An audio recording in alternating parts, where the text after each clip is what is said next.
just the other day, a young man in the Bronx, his name is Murwell Gutierrez, was seized outside of his home. And even though one of the agents that didn't have, I think, a uniform on said, it's not the right guy, they said, take him anyway.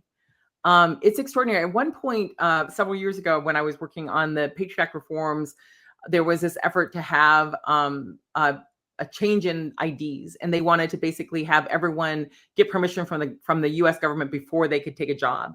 And when they tested the program, they realized that for American citizens, the error rate was something like 5%. So 5% of the time they would say that you couldn't work, even though you could. That's because people have common names.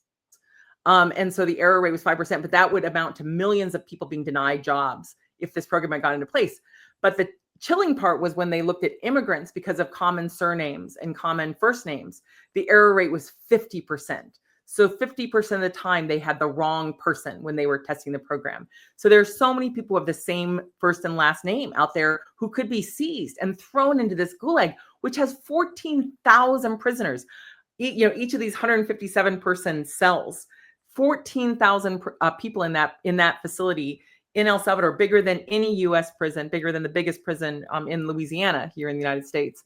And so it is a tremendous risk to all of us the longer this thing is allowed to continue. And so we have to take steps to continue to show up and speak out for as both of you described, which leads us to our fifth segment, which is Let Freedom Ring, which is an opportunity coming up this Friday. There's a website. We'll put the website into the chat. I'll do that in just a second. But Let Freedom Ring is basically an effort to enlist churches and other places with bells, including lighthouses, into commemorating the ringing of the bells that began the British invasion of the U.S. back during the American Revolution at the Old North Church, with the historic but mythological ride of Paul Revere, this idea of ringing the bells to let freedom ring, to stand against this administration. That's on the 18th.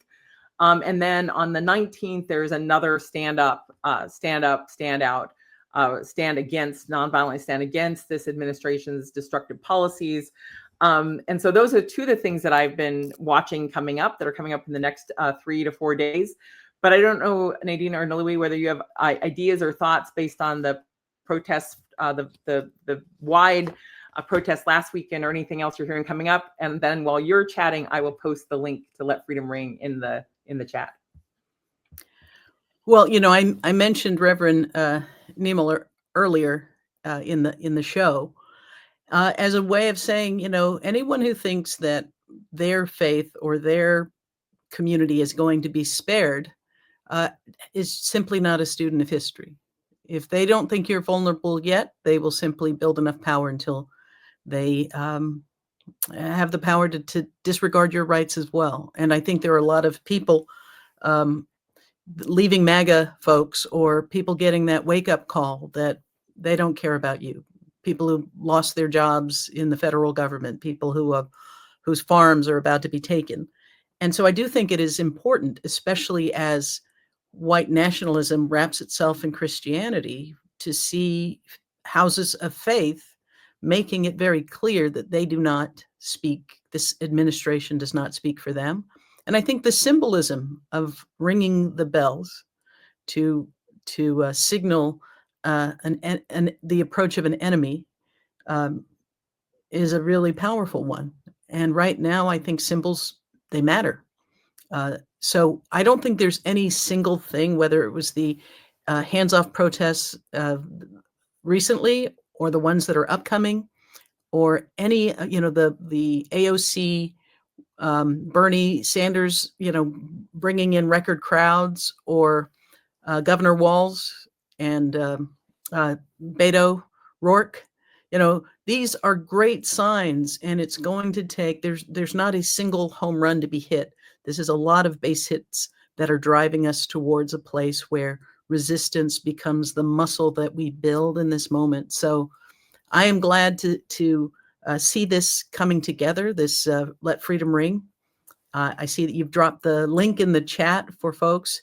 and also for the continued protests. And they're going to take different forms, and there's going to be different leadership. But it is critical that every way that we can, we mentally prepare. Because people always think, oh, if I was in that situation, boy, you can count on me. I'd be the first one to do X, Y, or Z. And then you discover that if you don't mentally prepare yourself and even run scenarios in your head, when that moment comes, you will freeze and it will haunt you.